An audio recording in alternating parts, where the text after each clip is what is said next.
می‌فرماید که من یاری کردم، من یاری کردم، دل به قراری کردم. یاران این زمانه مثل گل انارن، از دور جلوه دارن، نزدیک بوی ندارن، یعنی فایده ندارن. یاری اصلی اون است، به اون باید یاری کرد. به اون یاری که کردی یا بدان که تو هیچ غمی نمیخوری، هیچ غمی نمیخوری.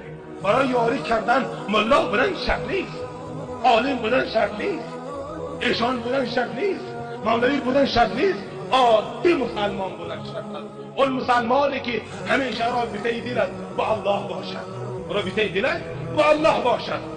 در زمان حضرت مولانا ایلیاس رحمت الله علیه یک مرد مسلمانی بود، مرد عادی بود، مسلمان بود، شیخ بود، مستفید بود، اما این شخص